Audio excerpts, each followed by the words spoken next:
everybody. It is Thursday, August 22nd. You're listening to the Mo News Podcast. I'm Moshe Wanunu. And I'm Jill Wagner. This is the place where we bring you just the facts. And we read all the news and read between the lines so you don't have to. Jill, I am running into a lot of Mo News fans here around Chicagoland as well as at the convention center. I was down in the Loop near Jewelers Row, ran into a Mo News person who's like, we love what you're doing. In the convention just now, I was at there's the CNN Politico Grill and ran into a bunch of people who are like, oh my God, we listen to your podcast every day. So the fans are out. Thanks for saying hi. And just want to let you know what the folks out here are saying. Love it. Thank you all. We've much appreciated. Yeah, always say hi when you see us out and about. Today, August 22nd, is National Tooth Fairy Day, Jill, but you tell me Alex has not yet lost a tooth, so Tooth Fairy not relevant in your world yet. She knows about it. She believes in it, fairy. And she's waiting, hoping that she's going to lose one of her teeth. So any day. So might not be in time for this year's Tooth Fairy Day. Maybe next year's Tooth Fairy Day. We were just talking as we get into the headlines here.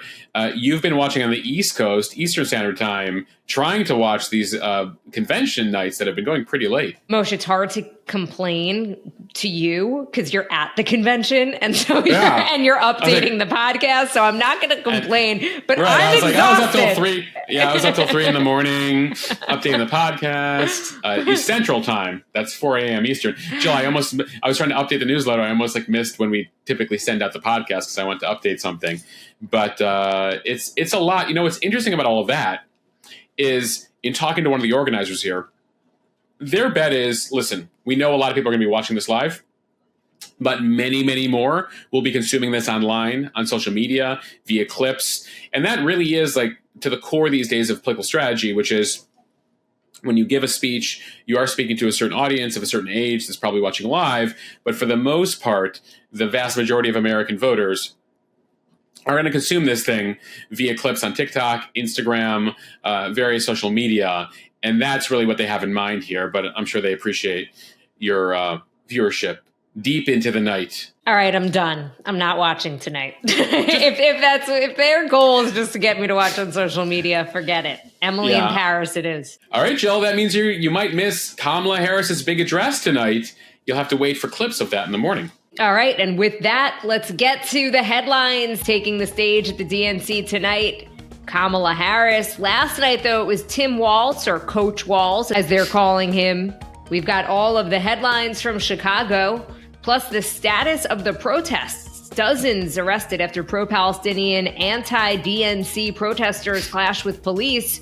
Over to the Republicans, Donald Trump holds his first outdoor rally since last month's assassination attempt, the new security protocols in place, and a follow-up to what we mentioned yesterday. RFK Jr. does, in fact, plan to end his presidential campaign and will endorse Donald Trump over Kamala Harris.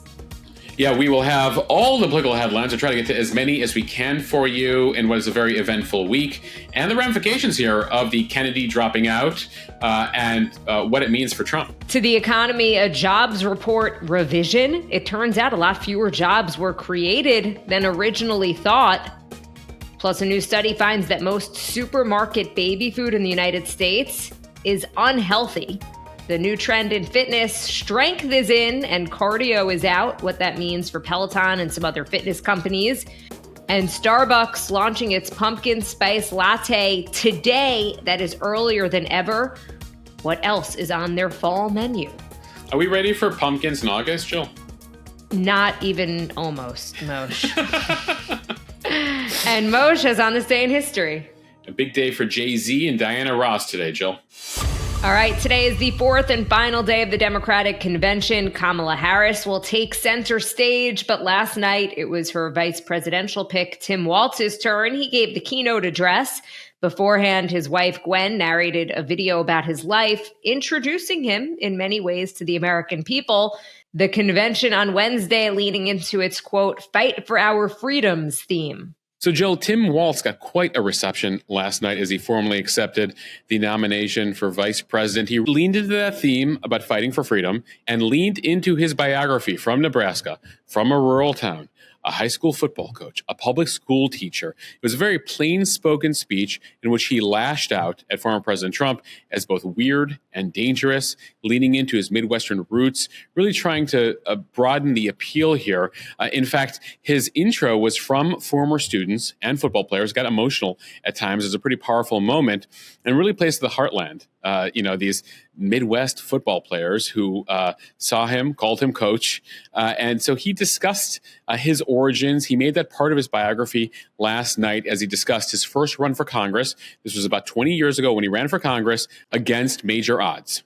So there I was, a 40-something high school teacher with little kids, zero political experience, and no money, running in a deep red district.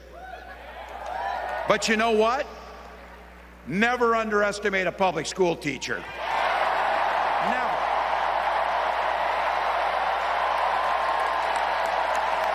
I represented my neighbors in Congress for 12 years, and I learned an awful lot. I learned how to work across the aisle on issues like growing the rural economies and taking care of veterans. And I learned how to compromise without compromising my values. So from there, he got into his case for the ticket for him and Harris and against Donald Trump. He said that Donald Trump and J.D. Vance have an agenda nobody asked for. It's an agenda that does nothing for our neighbors in need. Is it weird, he asked rhetorically? Absolutely. But it's also wrong, and it's also dangerous. Here's a bit more of Tim Walz. You know, when I was teaching every year, we'd elect a student body president. And you know what? Those teenagers could teach Donald Trump a hell of a lot about what a leader is. Leaders don't spend all day insulting people and blaming others. Leaders do the work. So I don't know about you. I'm ready to turn the page on these guys. So go ahead. Say it with me. We're not going back.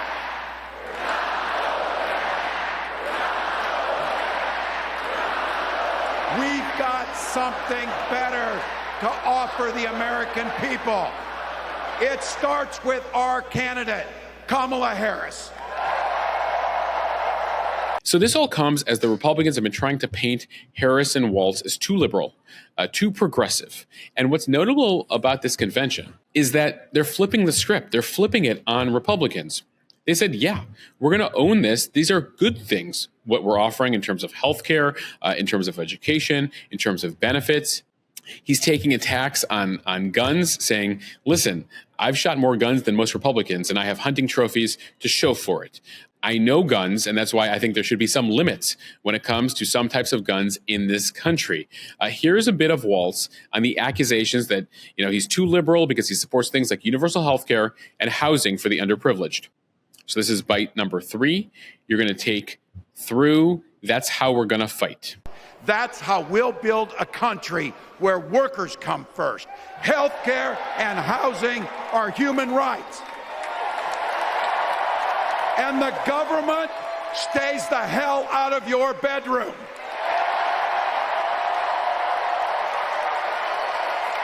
That's how we make America a place where no child is left hungry, where no community is left behind, where nobody gets told they don't belong.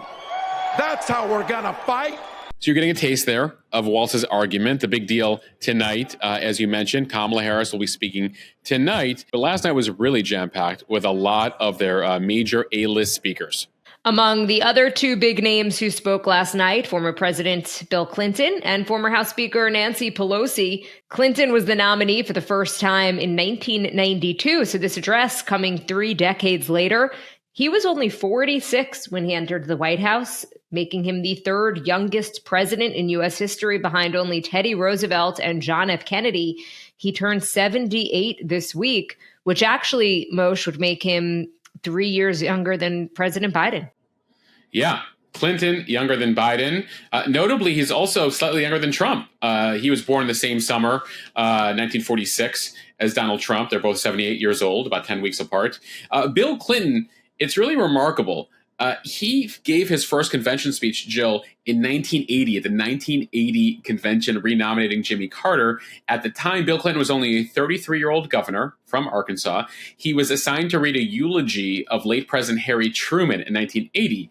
So this speech last night was his 12th convention speech over the course of the last 44 years. And it's remarkable. You can kind of watch the ups and downs of Bill Clinton's career over time. He was considered the party's best communicator until a guy named Barack Obama came around.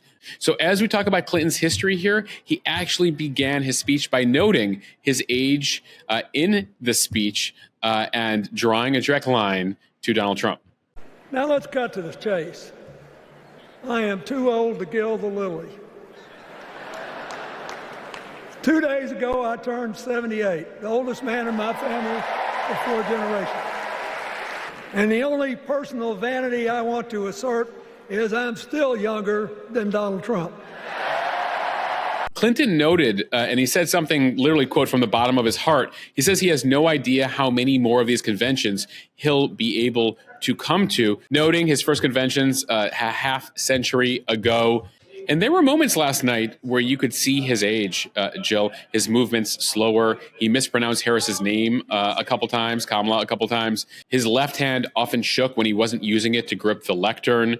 At the same time, he tried to make the case, a clear contrast here for Kamala Harris. Here's a bit of his argument, his contrast here between Harris and Trump.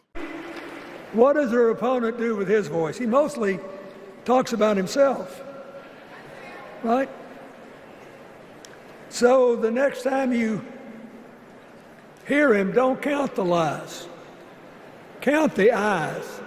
He's like one of those tenors opening up before he walks out on stage like I did, trying to get his lungs open by singing, me, me, me, me, me, me.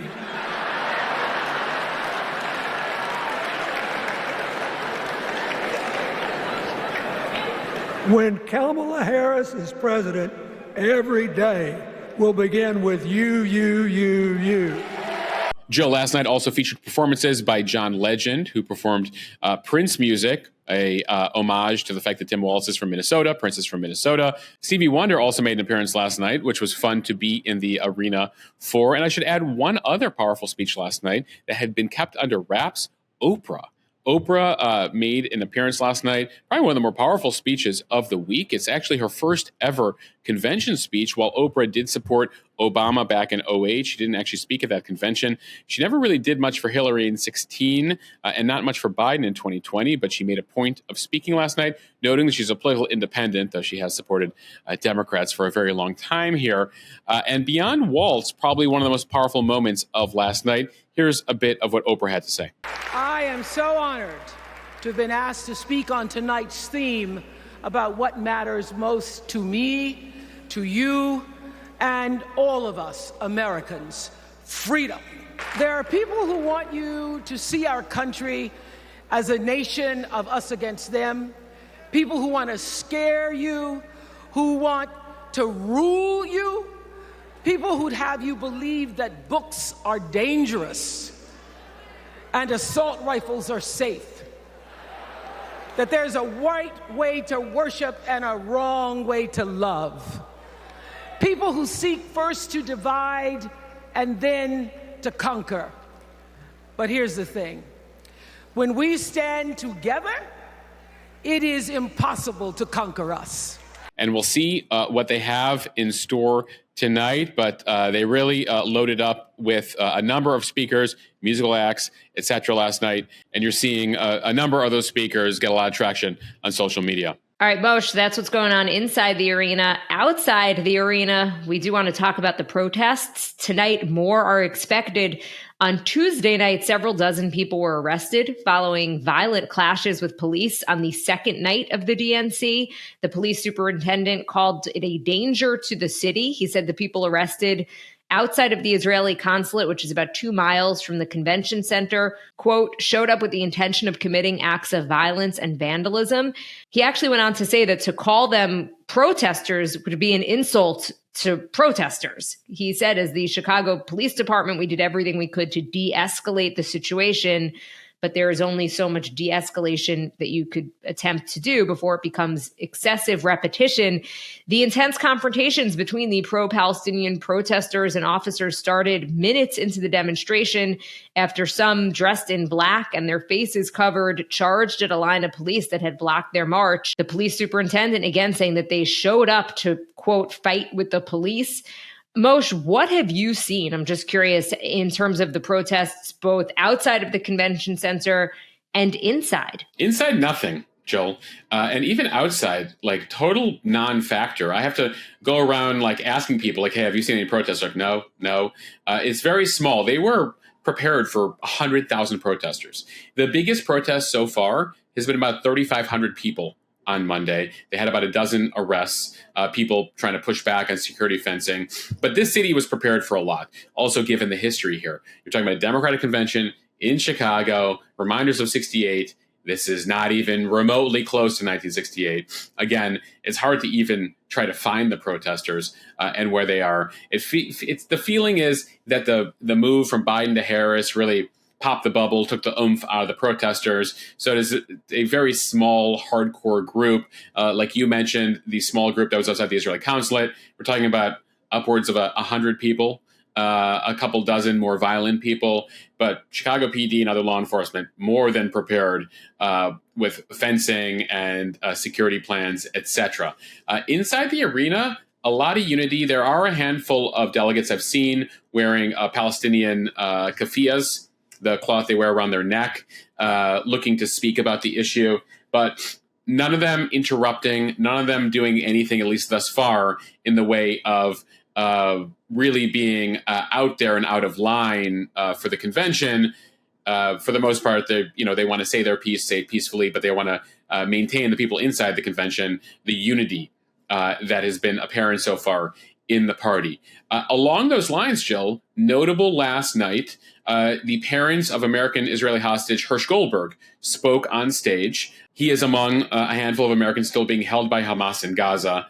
Speaking of that topic, on stage last night, the DNC made a point of inviting the parents of an American Israeli hostage, Hirsch Goldberg. His parents, his father, Jonathan Polin, and his mother, Rachel Goldberg Polin, addressed the convention crowd. Hirsch is one of a handful of Americans who's been held now for 320 days.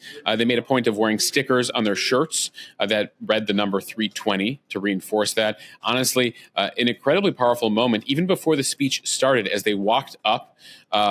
His mother got very emotional as she received a standing ovation, the crowd chanting to bring home the hostages. Take a listen to a bit of just the applause and the reception that they got as they entered the room.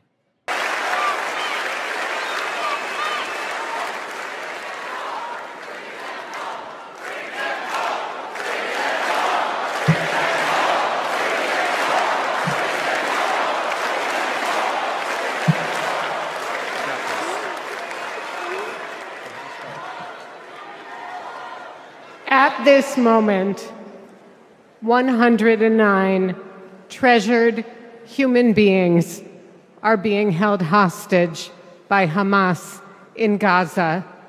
Jill, it comes, and forgive the background noise as people exit the arena right now, that organizers at the DNC have now decided not to award a speaking slot to a speaker who is part of the Uncommitted delegation here at the convention. A reminder that there are about 4,000 delegates here. 99% of them are committed to Kamala Harris, though if you recall, during the primaries in the spring in a number of states, Uncommitted would get 5% or 10% of the vote. So a number of states sent uncommitted delegates. There's about 30 in total out of the 4,000, so less than 1%.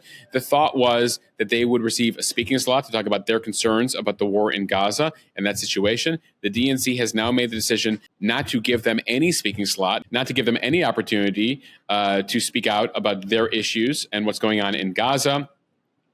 As for why, the DNC did not give a reason to them, but many Democratic leaders you talked to behind the scenes here are very concerned that a speech from uncommitted delegates would really threaten the unity that has been on display over these first 3 days here. They don't want to mess it up. They don't want to reinforce that there are Democrats who disagree with Kamala Harris. That's not the purpose of this convention. They want to sell Kamala Harris. They want to sell a United Democratic Party. They want to be able to make the case, make the pitch for her. And so there you have it. But there are some frustrated people from that camp, very small camp, that are very upset about the DNC decision.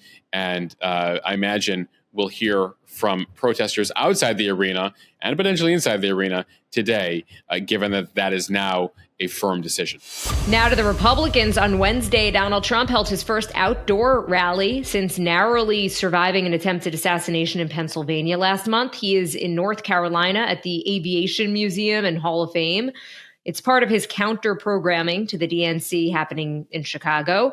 His vice presidential running mate, J.D. Vance, briefly joined him on stage as well. There are some new security measures in place. For one, he was surrounded by panes of bulletproof glass that formed a protective wall across the stage. Also, storage containers were stacked around the perimeter of the space to create additional walls and to block some sight lines. And snipers were positioned on roofs at the venue. As for the headlines, Trump focused on national security, or at least that was the attempted focus of the speech yesterday, featuring his talking points on NATO, Afghanistan, Russia, attacks on Kamala Harris. He continues to call her Comrade Kamala, something he rolled out earlier this week, implying that she's a far-left communist candidate. Noting one of her economic proposals she rolled out last week included price controls when it comes to groceries, a policy that is not the same, but reminiscent of something that you see in a communist country. Either way, it was sort of the best of his traditional attacks on national security. He said that NATO countries have been failing to pay their dues in the alliance. There are no dues. There is a target contribution the countries make. More and more now, from the time he was president till today, you've gotten to about 2/3 of the countries are hitting 2% of their GDP they're spending on military. And so Trump views that as unfair, and he often complains about them and has gone so far as to say that despite being NATO members, we won't defend them unless all the countries spend more on their own militaries. He has repeatedly said, and he did again yesterday, that Russia wouldn't have invaded Ukraine if he was president. He said that Hamas would not have conducted the October 7th attack if he was president. Talked about Biden's withdrawal from Afghanistan, the military equipment that was left behind for the Afghan army that the Taliban now has, calling the Biden administration a total failure when it comes to national security globally. And so he tried to stick to issues, tried to stick to policies, though he lamented it in his speech yesterday. At times during the rally, he would take a pause and say, well, can we talk about personality stuff? Because, let's talk about what the Obamas said about me last night. So, as we told you on yesterday's podcast, and as you may have seen by now, the Obamas, both Barack Obama and Michelle Obama, took aim at Donald Trump in their speeches on Tuesday night. And so Trump could not help himself but respond yesterday during his national security rally. Did you see Barack Hussein Obama last night? Take little shots. He was taking shots at your president. And so was Michelle. They always say, sure, please stick to policy. Don't get personal. And yet they're getting personal all night long, these people. Do I still have to stick to policy? Sir, you must stick to policy. You'll win it on the border. You'll win it with inflation. It was very nasty last night. I try and be nice to people, but it's a little tough when they get personal. Please, again, remember, please, sir, don't get personal. Talk about policy. Let me ask you about that. We're going to do a free poll. Here are the two questions. Should I get personal? Should I not get personal? Ready? Should I get personal? Should I not get personal? I don't know. My advisors are fired.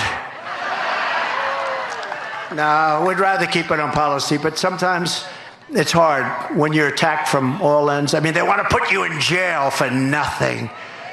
So there you hear it, Jill. The poll of his supporters, the cheers for making personality attacks, silence when asked if he should focus more on policy, and then joking that he should fire all of his advisors and keep the people as his advisors. Of course, the people who attend Trump rallies are the most hardcore, and what the advisors have been telling him is that to appeal to the middle, to appeal to swing voters, he should focus less on personal attacks. But of course, listen, Barack went for the guttural with one of his attacks on Tuesday night, implying that Trump's obsession with crowd sizes might have to do with Trump's obsession with the size of something else. And so they knew what they were doing.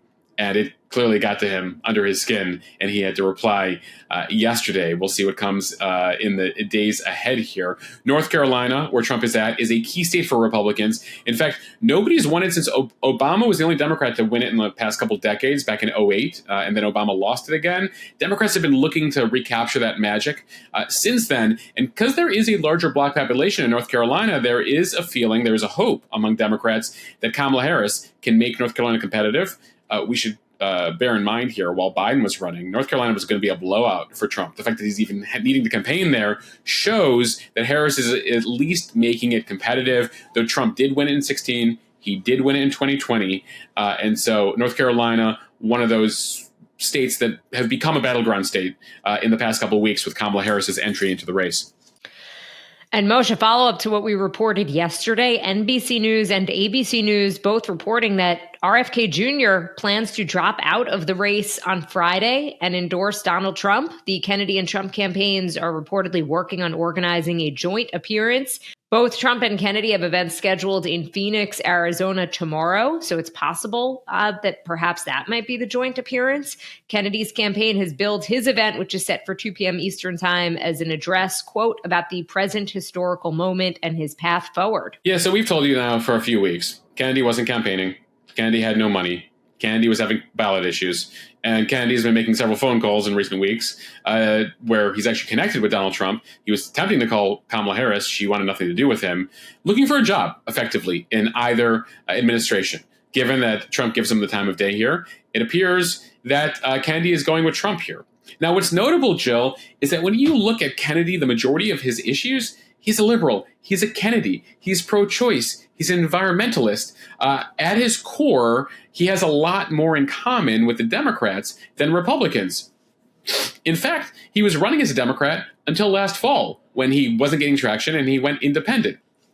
Now, what does he share in common with Republicans? In the Venn diagram that is RFK Jr. and his supporters, on that side, he's got vaccine skepticism, overall anti-vax sentiment, a libertarian view on social media and anti-censorship, and a more isolationist foreign policy. Why are we involved in the world? Let's focus on things here at home. So it will be interesting to hear how he explains his support for Donald Trump beyond, of course, his own personal benefit. Trump has alluded to the fact, like, hey, you're into public health. Maybe I'll make you the head of the CDC or the FDA. So we need to see here what this is. This is a boost to Trump. He needs every single vote. Some of these states will literally be decided by 10,000 votes or 20,000 votes.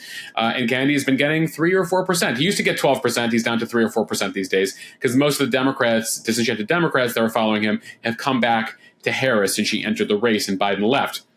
But the majority, if you talk to Kennedy supporters, if he wasn't in the race, they would head over to Trump. And so that overlap has led to conversations here. And so a lot to watch here in the next day. And again, while he, again, was only on the ballot in about a third of the union, the fact that he was getting on the ballot in some key swing states, this is net plus for Donald Trump right now. Time for the speed read from CNN. Let's start with the economy here. U.S. job growth during much of the past year was significantly weaker than initially estimated. That's according to some new data released Wednesday. The Bureau of Labor Statistics says there were 818,000 fewer jobs in March of this year than were initially reported. So every year, the BLS, the Bureau of Labor Statistics, conducts a revision of the data from its monthly survey of businesses' payrolls.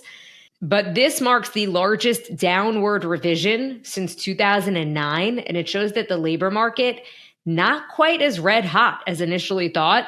Now, job growth, it's still historically strong. When spread through the prior year, the average monthly job gain from April 2023 through March of 2024 was about 173,000 versus about 242,000. So a big difference. But one economist says it's important for markets to remember that these are not job losses. It's just that the job count was never that high. Right. Technically, these were jobs that never existed. And still there's been growth, but still not as much growth as was initially suspected. And a reminder here, you guys often ask about jobs numbers. The Bureau of Labor Statistics is a nonpartisan agency. It's the same one that provided data during Trump, during Obama, now during Biden. and they'll constantly try to assess numbers, and they're trying to get a gauge for the economy. It's sort of like the challenge pollsters have these days. As the way people communicate evolves, you have to try to get a hold of them and understand the electorate.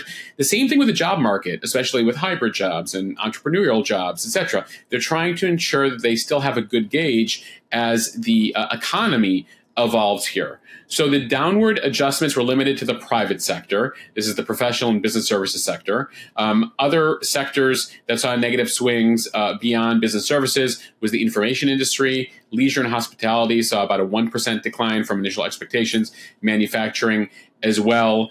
And so this is a key gauge about the overall health and activity of the U.S. labor market. Still a pretty good labor market out there, just not as gangbusters as they thought it was. And this all comes, as you noted, ahead of that big Federal Reserve decision, and probably gives more oomph to a larger interest rate cut than a smaller one. And so that's going to be the thing that's closely watched in the next few weeks here, as they've declared victory on inflation, and now it's about preventing a recession. From CNN, a new study finds that nearly 2/3 of the supermarket baby food in the United States is unhealthy, containing far too much sugar and salt and misleading marketing claims. So 60% of 651 foods that are marketed for children ages 6 months to 36 months on 10 supermarket shelves in the U.S. failed to meet recommended World Health Organization nutritional guidelines for infant and toddler foods. This is according to the study that was published on Wednesday in the journal Nutrients. Almost none of the food met all of the World Health Organization standards for advertising. So that focuses on clear labeling of ingredients and accurate health claims. Of all of the products in the study, 70% did not meet their guidance on protein content. 25% failed to meet calorie recommendations. I know these are a lot of numbers, but it's pretty startling. 1 in 5 baby or toddler foods contain salt levels above the organization's suggested limits. About a quarter contained added or hidden sweeteners. And some of the worst offenders out there, pouches. Research shows that 50% of the sugar consumed from infant foods comes from pouches. Oh, but they're also convenient. Sales of food pouches have risen 900% in the U.S. over the course of the past decade. It's one of the fastest growing market segments right now when it comes to babies. Another issue with pouches, pediatricians say that eating pureed food in pouches doesn't teach babies how to chew or enjoy different types of textures if, again, you're overdoing it on the pouches and you're not feeding them other types of foods.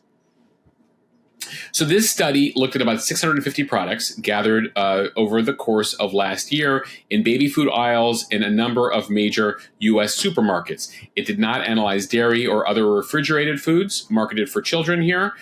And there are larger questions about the standards or the lack of standards the U.S. has when it comes to baby food. Countries like Australia, for instance, require ingredients to reach a minimum nutrient profile. If a food or beverage down in Australia doesn't meet a baseline nutritional standard, the manufacturer there is not eligible to make specific health claims about it. There are some standards here, but certainly, especially if you have small children, this is always a major concern. Are you getting them enough nutrients? And so it's all about variety and also not depending on too much in the way of canned and prepackaged foods for kids and more fresh items, I am told, Jill. Moshe, they make those pouches, though, too easy. Too easy. And now I think we know why the kids like them so much. All that sugar and salt, Jill. Exactly. Well, if you look at most of them, the main ingredient is banana, even though it will tell you it's something else. All right. And hold on. And that's a key issue, which is what claims can they make? How much scrutiny do they receive? And this all comes as we have a rise in this country in childhood obesity levels. So this is a serious thing. And the nutrition you get as a child has key ramifications as you go through puberty, through human, it has ramifications on your lifespan and diseases you may have later in life. So an important thing, obviously, we make jokes about it, but childhood nutrition, very important. Speaking of health, from CNBC, a growing share of gym users is looking to build muscle, leading major fitness companies to refocus their efforts beyond cardio workouts.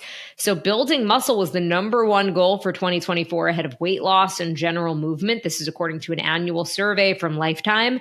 Now, both Peloton and Planet Fitness are expanding their investments in strength. Planet Fitness actually changed its mix of equipment, and earlier this month, Peloton launched testing for an app dedicated to to strength workout plans. It's called Peloton Strength Plus. Planet Fitness even shifted its fitness supply to meet the interests in strength training, especially for its Gen Z clients that make up about 25% of the company's base. Planet Fitness's CEO saying that Gen Z clearly seems to prefer strength and functional workouts versus cardio. Treadmills still get the same use, but things like the elliptical and bikes getting far less use. Yeah, so the millennials, what was the craze 10 years ago, Jill? Were you spinning like I was spinning? In like our circa 2016? I was never into spinning, but I did Barry's boot camp. I was a big treadmill person, or those cardio classes. Yeah.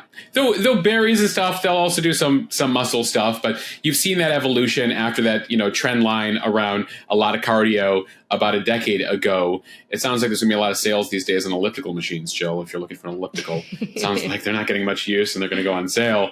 You mean the coat rack? Exactly. A place to dry all your clothes.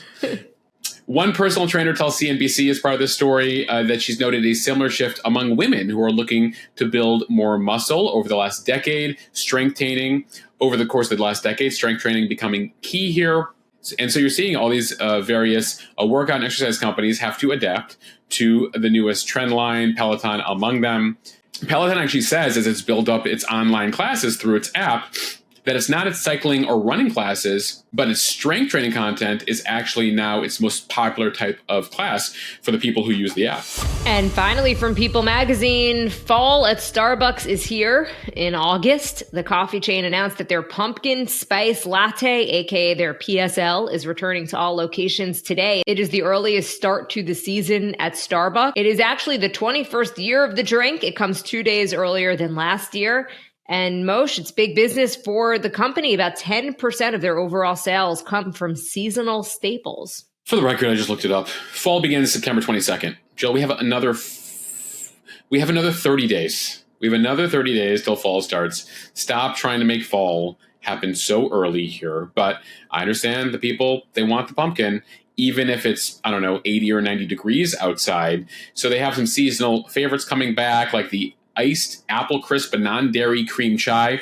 It's funny, actually. I now think about the stat that we threw out earlier this week as I passed a Starbucks in Chicago while I'm here, that there's 170,000 ways to do your drinks. The poor baristas now have to start making the iced apple crisp non-dairy cream chai. I don't know, people will probably make a double pump, all the various things they do to it. And they have other things that they can add in there according to the press release. And what's interesting about this drink, and I'll say it one more time, the iced apple crisp non-dairy cream chai, it started as a customization that had become popular in previous years. And then I guess it gets to the point for Starbucks where they're like, a lot of people are asking for this custom drink. Let's just put it on the menu. Yeah, it sounds like one of those drinks that's been bogging down the apps and causing backups at the store, as we were mentioning a few days ago. Right, because I'm just there like like ordering like a iced coffee with milk, or like maybe a latte if I'm like really feeling special for the an day. Americana. right, like one, like with no customization, right? And then I'm probably gonna end up standing in line behind these iced apple crisp people. All right, on this day in history, in 1776, the British arrive on Long Island. General William Howe's large army comes to Long Island with the hope of capturing New York City, gaining control of the Hudson, and splitting the American colonies in half, splitting the North and the South. They would be successful in doing that, pushing the Americans into Brooklyn, into Gowanus. If you know Brooklyn well, General Washington has to retreat to Manhattan by boat. And what's notable about all of it, the British could have taken Washington, but the British decided not to. Looking back at it, their biggest mistake was not to take Washington and all the generals at that moment. They let the American soldiers escape, thinking it would be a bad move to take them so early in the war. Little did they know we were about to win this thing. But the British, by September of that year, captured New York City. New York would remain in British hands till the end of the war. But thankfully, down south, the Patriots would defeat the Brits, eventually at Yorktown. And those of you who are fans of Hamilton know the song. All right, on this day in 1846, welcome New Mexico. 178 years ago today, you were annexed by the U.S. On this day in 1865, Hello Liquid Soap, patented for the first time by an American named William Shepard. So happy birthday, Liquid Soap. Happy birthday to the BBC. which began its first TV broadcast, or at least BBC TV, in England on this day in 1932. And most recently, on this day in 2004, Norway's most famous painting, The Scream, by Edvard Munch, was stolen from a museum in Oslo, and it took 2 years to be recovered. But unlike what we told you earlier this week and on this day, like the Mona Lisa, The Scream was already famous when it was stolen, whereas the Mona Lisa only became famous because it was stolen. And we end here with a bit of music history. On this day in 1980, 44 years ago today, 2 big hits come out. Queen with Another One Bites the Dust. And also on this day, Diana Ross with her hit, I'm Coming Out. And fast forward a little bit, 26 years ago today, Can I Get a Jay-Z featuring Ja Rule out today, Jill, depending on whether you listen to the explicit version or the cleaned up, good for kids version. Can I get the word changes. I don't even know what you're referring to, Moshe. I only listen to the clean version. Explicit or not, Jill, the song deals with the question Jay-Z had of whether his girlfriend at the time would stick with him if he wasn't rich. Jay-Z now a billionaire, so there's nothing to worry about that, him and Queen Bee. It appears they've worked through whatever issues they had a few years ago. Right, because she's pretty much a billionaire on her own. If not a billionaire, she has nothing to worry about. No, it's neither of them have anything to worry about, those two. All right. They once had 99 problems. I don't think he's got that many anymore. How many problems do we think Jay-Z has at this point? A couple dozen? He's Mo money, mo problems, as That's his friend true, Biggie too. said. As another Brooklynite, Notorious B.I.G. once said, so I guess no matter how much money you have, there are always problems.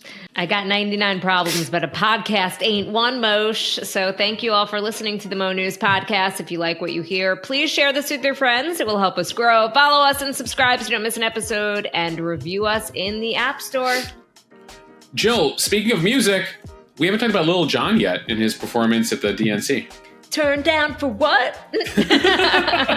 Some people thought that was a missed opportunity, that as he came out during the delegate count for the state of Georgia, normally these things are very boring affairs. The DNC made it a lot more fun. They had a DJ customizing songs for each state, and the surprise appearance by Lil Jon is you go to Georgia, and typically Georgia, what do your delegates vote? And you're like, we all vote for Kamala Harris. And they had Lil Jon come out. Missed opportunity for him to say, turn out to vote, as opposed to turn down for what.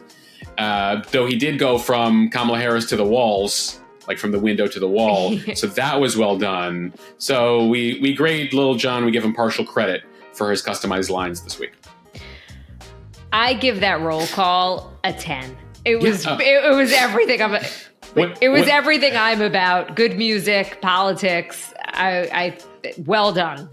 Well, so just if you haven't seen this, we have a clip on the Instagram account. The roll call in some years, when it was a competitive situation, is a very dramatic affair. In fact, I was at the DNC in 2016 in Philadelphia, where Bernie Sanders almost had like 40% of delegates. So they'd go state by state, and once they would be like, our delegates go with Bernie Sanders, and some people said our delegates go for Hillary, and it was a very kind of nail-biter situation. I mean, we knew who was going to win, but it was still had a lot of conflict. Yesterday was, earlier this week was really a celebration, so the Democrats had to make it interesting, and I think Republicans definitely taking notes, because if you look at their roll call, it was like a very boring affair, and the Dems had like a DJ going and Lil Jon performing, and it was an hour-and-a-half party at the DNC as they,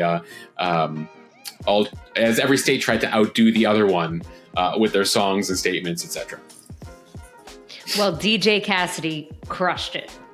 By the way, he's one of those DJs I was watching it where he introduces himself all the time. He's like, I'm DJ Cassidy, here to bring you the hits. And he did a very good job promoting himself, I think. Everyone else there is. Why not him?